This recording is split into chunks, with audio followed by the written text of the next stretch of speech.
Hello, fellow humans. What do I mean by capitalism? And why do I think we need to end it and replace it with a better system? In this video, I will explain my definition of capitalism, and I will quickly cover my top 19 alternatives. In the end, I will tell you which one is my favorite. There are many definitions for capitalism. Some say it is the economic system based on free markets, in which companies are founded by a class of investors who own the capital and the means of production. Others say capitalism is the system where companies are run undemocratically by a pyramid of rulers who obey the capitalist class. Others say it's a system where the majority of the economy is based on private ownership of assets. According to my own definition, capitalism is the economic system based on the symbiosis of a triad comprised of capital, ownership, and power. Capital is the body of the economic system. Money, materials, ideas, land, all the things that come together to create profit and material value. Ownership is the mind of the system, the rules, the laws that allow humans to move capital around, to destroy it, or to make more of it. Power is the movement of the system, the decisions, the influence, the orders that some humans give to other humans to make the system live and grow infinitely. When we have a broken triad, we have a broken capitalism. When the triad works great, we have flourishing capitalism. I will now cover some alternatives to capitalism. Each one breaks the triad in one way or another. Let's see, alphabetically. Anarchism. Do not confuse anarchy with chaos and disorder. Let's see what Bookchin wrote in Post-Scarcity Anarchism in 1971. The revolutionary group must clearly see that its goal is not the seizure of power, but the dissolution of power. Indeed, it must see that the entire problem of power, of control from below and control from above, can be solved only if there is no above or below. Capitalism will automatically be dissolved if we remove the hierarchies. If we do not have bosses, if we do not have unelected CEOs at the top of companies, if we do not have all-powerful Putins starting wars on a whim. Can society function without hierarchies? Yes, it can. It takes imagination, more economic and civic democracy, more consensus, and more thoughtfulness. We can learn from the wisdom of our ancestors, like the Huron-Wendat, the Inuit, the Teotihuacan, the cities of prehistoric Ukraine, the Uruk period of Mesopotamia, and Bronze Age Pakistan. They all experimented successfully without overlords. Buen vivir. The term buen vivir, living well, originates in South America and refers to alternatives to conventional ideas about development. Its philosophy is to eliminate the separation between nature and society. Humans should not infinitely take from nature to consume for pleasure. Humans are nature. When we dig, carve, extract, cut, burn into nature, it's like we are carving into ourselves. Buen vivir recognizes that sustainable living within nature is paramount. It even made it into the 2008 Constitution of Ecuador as an alternative to neoliberal capitalist development. The Constitution outlines rights of nature and promotes biopluralism, that is, a respectful relationship with the nature of which humans are a part of. Bioeconomics. It's a field of study that was heavily promoted starting in the early 1970s by Romanian-American economist Nicolae Georgescu-Roegen. His first insight was that the economic system cannot ignore the limitations imposed by the laws of physics, specifically the law of entropy. A capitalist economy driven by unlimited growth of production and consumption is incompatible with the fundamental laws of nature, which operate with finite sources of matter and energy. The second insight concerns methodology. In capitalism, demand is supposed to stimulate production, which then produces income necessary to feed new demand in a cycle that repeats forever. Bioeconomics says that this needs to be replaced by an evolutionary representation in which the economy has biophysical roots on one hand, and with values and well-designed institutions on the other. Degrowth. According to a landmark book of the movement, degrowth is first and foremost a critique of growth. It calls for the decolonization of public debate from the idiom of economism and for the abolishment of economic growth as a social objective. Beyond that, growth signifies also a desired direction, one in which societies will use fewer natural resources and will organize and live differently than today. Sharing, simplicity, conviviality, care, and the commons are primary significations of what this society might look like. Degrowth is not about going back to plowing the land with our hands. It's about frugality with contentment, imagination with feet on the ground, prosperity for the many instead of debauchery for the few. Degrowth is about enjoying the limits of planet Earth and not breaking them. Doughnut economics. It's a term and a movement conceived by economist Kate Raworth. The essence is a social foundation of well-being that no one should fall below, and an ecological ceiling of planetary pressure that we should not go beyond. Between the two lies a safe and just space for all. All humans deserve to live in the safe and just space, where everybody has enough food, water, housing, rights, and equally, while at the same time, collectively, we do not overstep the ecological ceiling. We stop polluting, we stop destroying biodiversity, we stop the acceleration of the climate crisis. The Doughnut is about finding a balance between decent standards of living and the limits of the environment. As you probably noticed, a pattern emerges from all these alternatives. Stay tuned.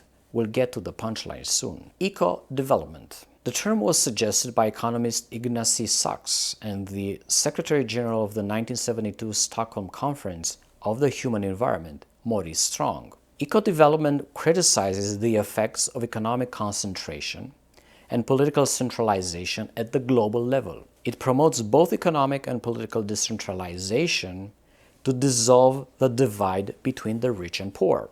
The rich are driven by accumulation and expansion. The poor are driven by subsistence, the action of maintaining or supporting oneself at a minimal level. Another effect of concentration is the deterioration of the environment that leads to exhaustion of non-renewable resources, the contamination of food chains by industrial chemicals, and the disruption of heat balance of the planet. Centralization must be replaced by decentralization, where local social groups of various sizes achieve self-sufficiency without external interference or control. Eco-development is a style of development which insists on specific solutions based on ecological and cultural data. It addresses both immediate as well as long-term necessities. It operates with criteria of progress relative to each case, and it adapts to the circumstances.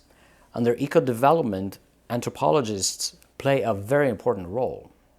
Economic democracy. The theory of economic democracy refers to the expansion of democracy into the realm of the economy, similar to the principles of political democracy. If you have the civic right to vote for your political representative, so should you have the economic right to vote for your economic representative, like your manager or your CEO. The capitalist corporations do not function on democratic principles. This is because since its beginning, capitalism has created two classes of people that are in conflict: the owners of capital and everybody else who does not own capital, like the workers and the consumers. This conflict exists because the power of capital cannot be challenged. And why? Because there are no democratic principles to challenge this power.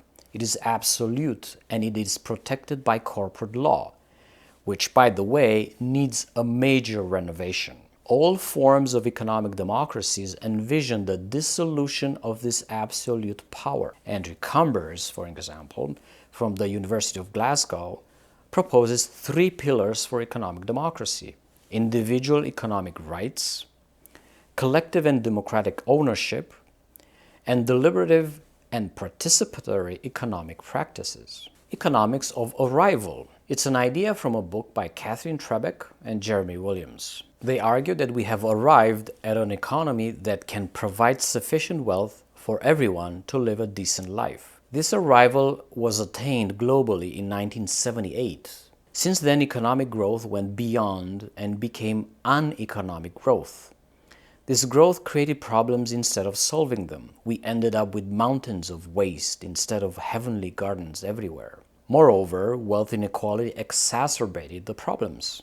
Wealth grew a lot in the past 40 years, but it accumulated among the top 10% of humans, and even more among the top 1% of all humans, while the rest struggled even harder than their grandparents to get by. The alternative? Replace GDP with gross national happiness, create socially oriented businesses like worker cooperatives. Air, water, and land should be collectively owned by the whole community and should never be privatized for profit. The new economy must value quality and durability as opposed to consumption and obsolescence. Equity, democracy, and the environment are linked. Economy for the common good. ECG is an economic model which makes the common good, a good life for everyone on a healthy planet, its primary goal and purpose. Values-driven businesses are mindful of and committed to human dignity, solidarity and social justice, environmental sustainability, and transparency and co-determination. These businesses have a competitive advantage in this new economy. While ECG does not seek to dismantle the capital-owning class, it proposes a peer review or external audit of what companies do to measure their real contribution towards the common good. Companies complete a common good matrix and are then audited for their performance. Then they appear on the ECG map as a company with a balance sheet and can easily be found in the ECG community as a trading partner. It's a new economic model centered around the reputation you have, based on how well and how much you contribute to the common good. Economy of Permanence. It's an idea from the Indian economist J.C. Kumarappa, who was a close associate of Mahatma Gandhi. To quote Pranjali Bandhu in a piece from Frontier Weekly, peaceful coexistence among humans and between nations is possible only on the basis of an economy of permanence. In an economy of permanence, the relationship and interaction between humans and nature is of paramount importance. Animate life is able to maintain its continuity, thus permanence, because of the cooperation of the various elements of nature. It is only by spiritualizing ourselves that one can come together in a mode of production that is permanent and non-violent. The economy of permanence belongs to an Indian cultural context and draws heavily on the thoughts of Gandhi. Is it at odds with capitalism? Yes. Does it speak to universal human aspirations? Definitely. Eco-socialism. The idea goes as far back as Karl Marx in the late 1800s. It merges socialism with green politics, anarchism, social ecology, and anti-globalization. Many political parties identify with eco-socialism. Here's what the Green Party of the United States writes. Non-reductionist thinking, or thinking like an ecosystem, affirms eco-socialism, which the Green Party names as its ideology. Eco-socialism, unlike capitalism, exhibits the characteristics of an organic ecosystem such as sustainability, localism, decentralization, diversity, self-organization, and more. Eco-socialism has the ability to welcome diversity and freely adapt to local conditions as to, for example, permit a plurality of methods of exchange. Thus, a robust gift economy can exist, and corrective local markets can emerge anytime there's a failure in the gift economy. This is opposed to capitalism, which totalizes production and exchange by limiting the possibility of alternative methods through the state rewarding unproductive and unjust activities and distorting how risks are distributed. These activities subsidize a single mode of production and exchange while restricting competing methods of production and exchange. Capitalism lives and dies according to the markets. and supplemented state intervention and state-owned enterprises, which are not good alternatives to markets, carry some of the same constraints as markets and often have worse outcomes. Now, do you understand why the Green Party in the US is blocked by Democrats and Republicans alike and is unable to mount any competition? Fully automated luxury communism, or FALC. This is the brainchild of British journalist Aaron Bastani. Basically, we should let the robots do all the work while we enjoy the good life of no work. It certainly stirred some strong reactions. New York Times, asteroid mining, gene editing, synthetic meat. We could provide for the needs of everyone in style. It just takes some imagination. Wall Street Journal, fully automated luxury communism is a joke, but maybe over the past year we've experienced a version of partly automated luxury communism. Think about it. Many Americans stayed home in their comfy chairs. We worked, schooled, exercised, and entertained via a telescreen that, as George Orwell imagined, could be dimmed, but there was no way of shutting it off completely. The Guardian. Under fully automated luxury communism, writes Adam Bastani towards the conclusion of this short, dizzyingly confident book, we will see more of the world than ever before, eat varieties of food we have never heard of, and lead lives equivalent, if so wish, to those of today's billionaires. Luxury will pervade everything as society based on wage work becomes as much a relic as the feudal peasant. Like many futurologists, he bases his predictions on the broad brush reading of history. The Atlantic. FALC is a strong brew of technological determinism, sunny utopianism, and souped-up socialism. Let the robots do all the work, and let humans enjoy the fruits of their labor in equal measure. Go read the book, it's great. Oh, and rewatch Wall-E. Participatory economics is an economic system based on participatory decision-making as the primary economic mechanism for allocation of resources in society. The same decision-making is proportional to the impact on a person or a group of people. Participatory economics is a form of a socialist decentralized planned economy involving the common ownership of the many means of production. Traditional markets are abolished. It is a proposed alternative to contemporary capitalism and centralized planning. The idea was developed by economists Michael Albert and Robin Hahnel, and was first formally presented in 1991.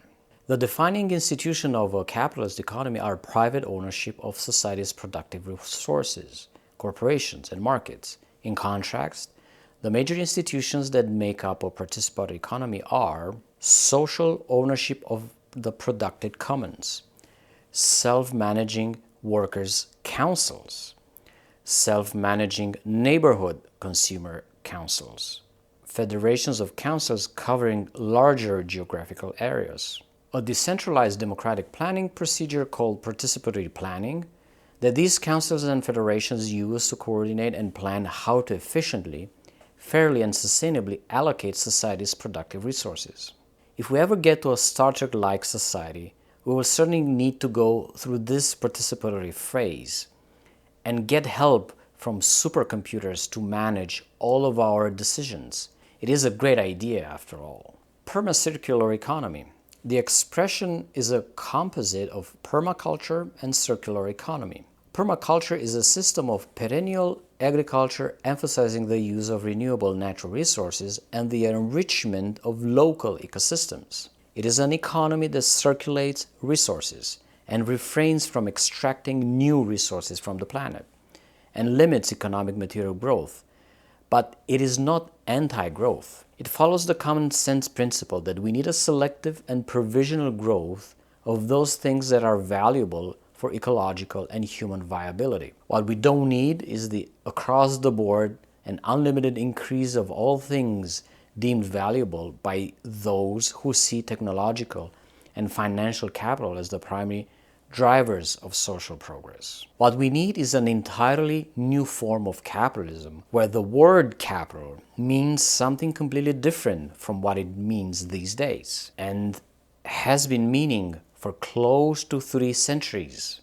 What we need is a society and a culture in which recycling and efficiency are combined with frugality and simplicity in order to usher in an economy that is not merely circular but permacircular, an economy in which growth is no longer an obligation or an objective but only an occasional, passing tool used towards more important goals, the nurturing, protection, and regeneration of the capitals we most cherish and most urgently need in order to be human: natural, social, and cultural capital. Makes sense? Yes, I think it makes common sense. Plenitude economy comes from a book by Juliet Shore that argues for a redefinition of wealth based on allocation of free time, making things for oneself, environmentally aware consumption, and stronger social connections. The idea that we can solve our ecological problem by technology or productivity is false. We cannot disconnect or decouple environmental impact from economic growth. This is why we need to forget the growth imperative. Fortunately, we can fix the ecological and economic problems with plenitude. The first step is to change people's time allocation. From 1870 to 1973, we came down from 60 hours work week to 35, 40 hours work week. A lot of our productivity gains went to reducing hours of work, not just increasing output. We employed more people by spreading some of the work around and by reducing hours. We have to reduce even further the work hours, live more, and hobby our way through life. The open source culture, micromanufacturing, backyard gardening, permaculture, urban agriculture, small-scale renewable energy, farmers markets, community clothing exchanges, post-development. This theory argues that the very concept economic development is a reflection of Western northern hegemony over the rest of the world. To overcome this hegemony, which is fundamentally built around capitalism, we must move to a stage of post-development that is interested in local cultures and knowledge, a critical stance toward established scientific discourses, and the defense and promotion of localized, pluralistic grassroots movements. Post-development proposes a transition from economies based on fossil fuel resources to economies based on biodiversity, and pushes back against the predominance of the economic worldview. The movement opposes the ideology that work, education, and land exist for the sole purpose to boost economic efficiency, and insists on the right to act according to values of culture, democracy, and justice. Social and solidarity economy. This idea refers to a wide range of economic activities that aim to prioritize social profitability instead of only financial profitability. People participate actively in decision-making that affects their lives and work towards empowerment as active political subjects. This can range from abolishing capitalism completely to making capitalism more human. According to sociologist Peter Utting, this umbrella term is increasingly used to refer to forms of economic activity that prioritize social and often environmental objectives and involve producers, workers, consumers, and citizens acting collectively and in solidarity. SSE involves traditional social economy or third sector organization and enterprises such as cooperatives, mutual associations, grant-dependent and service delivery non-governmental organizations, community and other forms of volunteering giving, a myriad types of self-help groups organizing to produce goods and services, fair trade networks and other forms of solidarity purchasing, consumer groups involved in collective provisioning, associations of informal economy workers, new forms of profit-making, social enterprises and social entrepreneurs, and NGOs that are having to shift from a dependence on donations and grants to sustaining themselves via income-generating activities. Steady-state economics. According to economist Herman Daly, a steady-state economy is an economy with constant stocks of people and artifacts maintained at some desired sufficient levels by low rates of maintenance throughput. Throughput means production over a period of time. Economist Joshua Farley explains, a steady-state economy must obey 5 rules. First, renewable resource extraction cannot exceed regeneration rates without eventually driving resource stocks to zero. Second, waste emissions cannot exceed waste absorption capacity, or else waste stocks and the harm they cause will continuously increase. Third, with current technologies, it would likely be impossible to meet the basic needs of current populations without certain non-renewable resources such as fossil fuels. The rate at which society consumes these resources, therefore, cannot exceed the rate at which it develops renewable substitutes.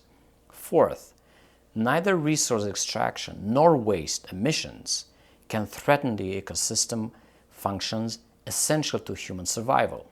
Finally, human populations must be stable. The most obvious approach to achieving the first four of these goals is to mandate limits on throughput. How to achieve a stable human population is more controversial. Maybe we should think really well before we procreate. Steady-state economics is a conservative approach that seeks balance and definitely no expansion beyond our means. Trekonomics. Yes, there's a book about this. So, what are the economics of Star Trek? What can we learn from it? I must tell you probably the most famous Captain Picard quote. It's from Star Trek The Next Generation, Season 1, Episode 26. He meets three humans from the 21st century who were cryonically frozen for 3 centuries. He tells the capitalists in the group who wanted to check how his investments were doing in the 21st century the following. A lot has changed in the past 300 years. People are no longer obsessed with the accumulation of things. We've eliminated hunger, want, the need for possessions. We've grown out of our infancy. Captain Picard does not have a salary, a yacht, or many mansions. Well, he does have a holodeck and replicators that eliminate scarcity. And he does work in a military-style hierarchy, objectively ruled by meritocracy. However, the society depicted in Star Trek is not materialistic, does not destroy environments, does not accumulate wealth for social status, and does not suffer from fear of missing out. Humans in the 21st century have learned to replace the profit motive with the curiosity motive. The price they paid to learn this was a devastating war in the 21st century and the constant reminder that there are still Ferengi around, the ultimate greedy capitalists always chasing gold-plated latinum. We can learn from Trekonomics that it only takes imagination to boldly create a better society that has not been tried before. It's time to tell you my favorite system. Well, it's all of them, because they all have something we need. But if I am to choose one that brings them all together, I will pick degrowth, because it's a new word.